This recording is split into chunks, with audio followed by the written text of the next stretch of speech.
सलाम अलैकुम दोस्तों। 9 अगस्त 2024 ब्राज़ील की एक लोकल एयरलाइन वोपास लिनहास की फ्लाइट 2283 को मुख्तलिफ वीडियोस में आसमान से भयानक अंदाज में गिरते हुए देखा गया। ATR 72-500 नामी ये जहाज एक ब्राजीलियन पैसेंजर एयरक्राफ्ट था जो कैस्कावेल से साओ पाउलो की जानिब जा रहा था, लेकिन लैंडिंग से सिर्फ चंद मिनट पहले ही ये हादसे का शिकार हो गया, जिसमें 57 पैसेंजर्स और 4 क्रू मेंबर्स की जान चली गई। ये न सिर्फ 2011 के बाद ब्राजील का पहला खतरनाक क्रैश था, बल्कि ब्राजील की एविएशन हिस्ट्री में भी इसको घातक माना जा रहा है। वीडियो में देखा जा सकता है कि जहाज फ्री फॉल करता हुआ किसी कटी हुई पतंग की तरह आसमान से गिर रहा है। वीडियो रिलीज होने के बाद एविएशन इंडस्ट्री से ताल्लुक रखने वालों के बीच खौफ की एक लहर दौड़ चुकी है, क्योंकि चाहे कोई भी एयरक्राफ्ट हो, वो कभी भी फ्री फॉल करता हुआ नीचे नहीं आ सकता। हमेशा जहाज ग्लाइड करके नीचे आता है। तो फिर आखिर वजह क्या बनी? इस बारे में तो अथॉरिटीज की जानिब से इन्वेस्टिगेशन लॉन्च कर दी गई है, लेकिन क्रैश से चंद मिनट पहले ऐसा क्या हुआ जो शायद इस हादसे की वजह हो सकती है? वोपास लिनहास ब्राजील की एक लोकल एयरलाइन है जो ज्यादातर डोमेस्टिक डेस्टिनेशंस को कवर करती है। इनके पास 8 ATR 72-500 एयरक्राफ्ट हैं, जिनमें से एक 9 अगस्त को क्रैश हो गया। ATR 72 में 2 टर्बो प्रॉप इंजन्स पाए जाते हैं और इसके नाम में नंबर 72 इसकी सीटिंग कैपेसिटी को जाहिर करता है। इसको फ्रांस और इटली में एयरक्राफ्ट मैन्युफैक्चरर ATR की जानिब से बनाया गया, जबकि इस कंपनी में एयरबस का भी 50% शेयर है, जो अपनी टेक्नोलॉजी को ATR के साथ शेयर करता है। फ्लाइट 2283 का ATR 72-500 14 साल पुराना था, जिसको 2022 में वोपास लिनहास ने इंडोनेशिया की पेलिटा एयर सर्विस से खरीदा था।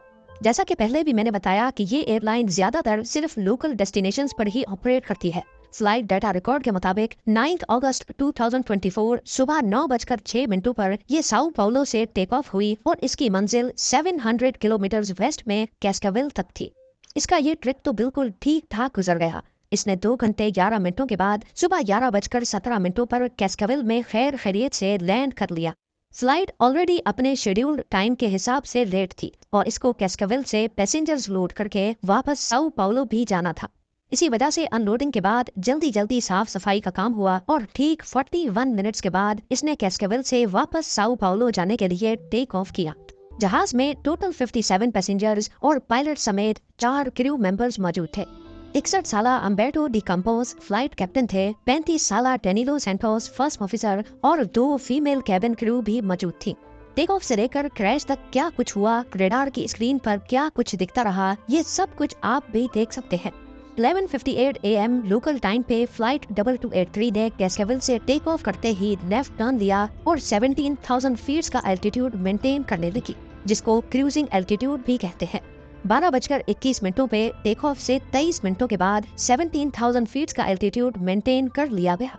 कैस्कावेल से साओ पाउलो अगर सीधा जाया जाए तो बीच में काफी बड़ा पहाड़ी सिलसिला आता है, जिसको अवॉइड करने के लिए तमाम जहाज या तो ईस्ट में पैसिफिक ओशन के ऊपर से जाते हैं या फिर वेस्ट में प्लेन लैंड के ऊपर से होकर गुजरते हैं। फ्लाइट 2283 ने भी इस माउंटेन रेंज को बाईपास करने के लिए हल्का सा लेफ्ट टर्न लिया और फिर सीधा साओ पाउलो की तरफ जाने लगी। रेडार के मुताबिक पहला 1.5 घंटा बिल्कुल नॉर्मल अंदाज में गुजरा, जिसमें जहाज का एल्टीट्यूड 17,000 फीट के आसपास ही था और ground speed 460 kilometre per hour. 1:07 पर फ्लाइट 2283 ने एक शार्प लेफ्ट टर्न लिया और अपनी डायरेक्शन कैंपिनास शहर की तरफ कर ली, जहां से अप्रोच बनाकर उसको साओ पाउलो एयरपोर्ट पर लैंड करना था। 1:20 पे जब वो कैंपिनास के साउथ में आबादी के ऊपर मौजूद था, तब पहली बार उसकी ग्राउंड स्पीड कम हुई। जो पहले 460 किलोमीटर पर आवर की स्पीड से आगे बढ़ रहा था, अचानक वो स्पीड 159 किलोमीटर पर आवर हो गई। इसका रीजन क्या था, ये तो अभी तक पता नहीं चला, लेकिन अगले ही मिनट 1:21 और 2 सेकंड्स पर पायलट ने अपनी ग्राउंड स्पीड को वापस 400 किलोमीटर पर आवर तक मेंटेन कर लिया। इस वक्त तक पायलट ने किसी किस्म की कोई इन्फॉर्मेशन ATC को नहीं थी। ये वो पॉइंट था जहां से जहाज की डायरेक्शन साओ पाउलो एयरपोर्ट की तरफ करनी थी और रेडार में हम देख भी सकते हैं कि पायलट ने जहाज को राइट टर्न करवाना शुरू कर दिया।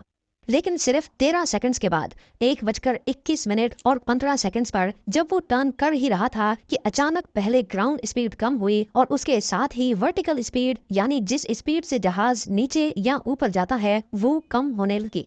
रेडार में देखा गया कि 17,000 फीट पे उड़ने वाला जहाज 13,000 फीट पर मिनट की स्पीड से नीचे आने लगा, वो भी गोल घूमता हुआ। और इस दौरान इसकी ग्राउंड स्पीड यानी आगे बढ़ने वाली स्पीड 400 से कम होकर 100 किलोमीटर पर आवर तक रह गई।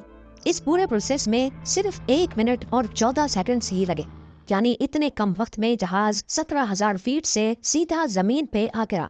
इस दौरान जहाज 180 फीट पर सेकंड की स्पीड से नीचे आ रहा था और पायलट्स के पास शायद इतना वक्त नहीं था कि वो एटीसी को भी अपनी सिचुएशन के बारे में आगाह कर सके।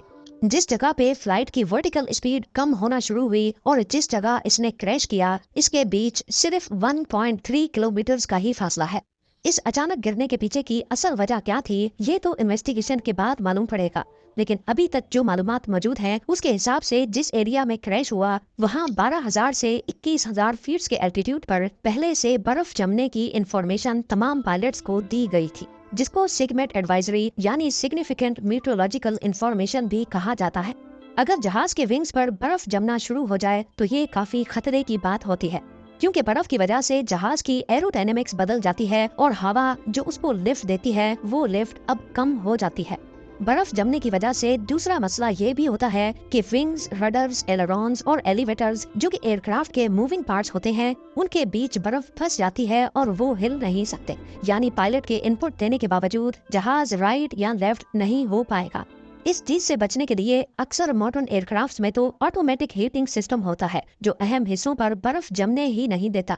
कुछ एयरक्राफ्ट ऐसे होते हैं जिन पर फ्लाइट से पहले एक खास केमिकल का स्प्रे किया जाता है जिससे बर्फ जम नहीं पाती। ATR 72-500 में मुख्तलिफ किस्म के डी आइसिंग सिस्टम्स इंस्टॉल है। उसके विंग्स पर न्यूमेटिक डी आइसिंग बूट्स लगे हैं जो वक्फे वक्फे से बर्फ को हटाते रहते हैं। इसी तरह इसके प्रोपेलर्स, विंडशील्ड और इंजन में भी डी आइसिंग सिस्टम्स इंस्टॉल्ड हैं। और इस सब के बावजूद अगर पहले से बर्फ की फोरकास्ट हो तो पायलट कोशिश करके उस एल्टीट्यूड पे या उस जगह को अवॉइड करते हैं जहां बर्फ जमने का अंदेशा हो।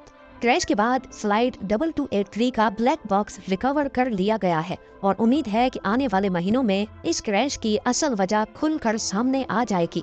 लेकिन फिलहाल ये एक मिस्ट्री ही बनी हुई है कि आखिर 17,000 फीट से जहाज सीधा नीचे कैसे आ गिरा।